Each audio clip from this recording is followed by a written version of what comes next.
Software ওয়াজ install successfully. এখন আমরা যদি এখানে মেন সাইডে যাই এবং আমাদের ওয়ার্ডপ্রেস ড্যাশবোর্ডে যাই, দেখেন এটাও হয়ে গেছে এবং ড্যাশবোর্ডটাও কিন্তু চলে আসছে। Hello everyone, welcome to another brand new tutorial. তো আজকে আমরা দেখব কোনো সময় আমরা যখন ওয়ার্ডপ্রেসে ইনস্টল করতে চাই কোনো একটা ডোমেনের ভিতরে, যখন আমরা সব কিছু দিয়ে ইনস্টলে ক্লিক করি তখন আমাদের কিছুক্ষণ প্রসেস হওয়ার পর কিন্তু একটি ইরর দেয়। তো ইররটি হচ্ছে এরকম, an installation already exist at এই ডোমেন, যে ডোমেনটি থাকবে সেই ডোমেনের লিঙ্কটি দেখাবে অ্যাজ পার আওয়ার রেকর্ড, মানে ওদের রেকর্ডে এই ডোমেনে ওয়ার্ডপ্রেসটি ইনস্টল করা আছে, ওরা এটা বলতেছে। কিন্তু এখন আমরা এটা সলভ করব কিভাবে? আমরা চাচ্ছি নতুন করে আমরা ওই ডোমেনে ওয়ার্ডপ্রেস ইনস্টল করতে। তো এটা সলভ করা অনেক ইজি। জাস্ট আপনারা দেখেন, আপনারা যখন এই অপশনে চলে আসবেন তখন দেখবেন ইনস্টলের পাশে আসে ওভারভিউতে ক্লিক করবেন। ওভারভিউতে ক্লিক করার পর নিচে গেলে দেখবেন আপনার যে কারেন্ট ইনস্টলেশন যে ওয়ার্ডপ্রেসের রেকর্ডটা আছে সেই রেকর্ডটা চলে আসবে। এখন আপনি যে ডোমেনটা আবার রিইনস্টল করতে চান সেই ডোমেনটা এখানে দেখবেন, যেমন আমি এটা movistar.live। তো এইটা আমি কি করব, এখানে একবার ডাইন সাইডে চলে যাবেন, দেখবেন রিমুভ নামে একটা অপশন আছে, এখানে ক্লিক করবেন। এখানে যখন ক্লিক করবেন তখন remove directory, remove database user, এইসব তিনটা জিনিস যদি টিক না দেওয়া থাকে টিক চিহ্ন দিয়ে জাস্ট আপনার নিচে গিয়ে দেখবেন রিমুভ ইনস্টলেশন নামে একটা অপশন আছে বা বাটন আছে, এখানে ক্লিক করবেন। এখানে ক্লিক করার পর একটা কিছু বলবে, পারমিশন চাবে, জাস্ট ওকেতে ক্লিক করে দিবেন। এখানে কিন্তু আমাদের the installation was remove successfully এই লেখাটি চলে আসছে। তো দেন আমরা এখান থেকে যে ডাইন সাইডে এই লেখাটা আছে এটার উপরে ক্লিক করে দিব আবার।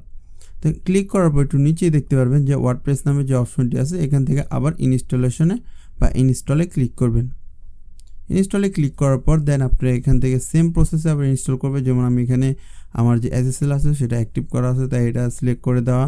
দেন আপনার যে ডোমেন ইনস্টল করতে চান সেই ডোমেনটি এখানে দিয়ে দিবেন। যেমন আমি এখান থেকে আমার যে ডোমেনটি আছে সেটা সিলেক্ট করে দিলাম, আমরা ডিরেক্টরি চাই না, এটা কেটে দিলাম।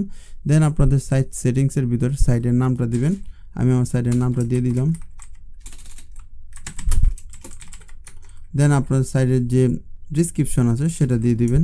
তারপর এখান থেকে আপনার ডাইন সাইডে চলে আসবেন, দেখবেন অ্যাডমিন অ্যাকাউন্ট। এই অ্যাকাউন্টটা যে আপনি ইউজার নেমের পাসওয়ার্ডটা দেবেন, সেই ইউজার নেম পাসওয়ার্ড দিয়ে কিন্তু আপনি আপনার ওয়ার্ডপ্রেসের ভিতরে লগ ইন করবেন। তো এই জিনিসটা খুবই সেন্সিটিভ, একটু খেয়াল করে দিবেন। তো আমি এখান থেকে আমার ইউজার নেমটা দিয়ে দিলাম। দেওয়ার পর নিচে দেখেন অ্যাডমিন ইমেল। তো এই ইমেলটা সাধারণত আপনাদের যে ইমেলটা আছে সেই ইমেলটি দেওয়ার চেষ্টা করবেন, তাহলে কোনো মতে যদি পাসওয়ার্ড ভুলে যান সেটা রিসেট করার সময় ওই ইমেলে যাবে। তো এখান থেকে আমি ইমেলটা সিলেক্ট করে দিলাম। দেন আপনি দেখেন এখান থেকে চুজ ল্যাঙ্গুয়েজ, আপনি ল্যাঙ্গুয়েজটা এখান থেকে সিলেক্ট করে দিতে পারেন। দেন এখান থেকে সিলেক্ট প্লাগ ইন, আপনি যদি এখান থেকে কোনো প্লাগ ইন ইনস্টল করে নিতে চান তাহলে সরাসরি এখান থেকে সিলেক্ট করে জাস্ট ইনস্টল করে দিতে পারেন, ঠিক আছে। দেন আমরা এখানে কিছু করবো না, নিচে চলে আসলাম। নিচে চলে আসার পর ইমেল ইনস্টলেশন ডিটেলস টু, এখানে আবার সেম ইমেলটা আপনি দিয়ে দিবেন। দেন এখান থেকে ইনস্টলে ক্লিক করবেন। ইনস্টলে ক্লিক করার পর দেখেন এখন কিন্তু কংগ্রাচুলেশনস দ্য সফট। আমরা যদি এখানে মেন সাইডে যাই এবং আমাদের ওয়ার্ডপ্রেস ড্যাশবোর্ডে যাই, দেখেন এটাও হয়ে গেছে এবং ড্যাশবোর্ডটাও কিন্তু চলে আসছে।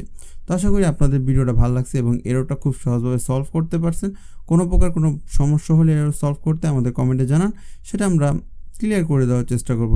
Thanks for watching this video, see you in the next video.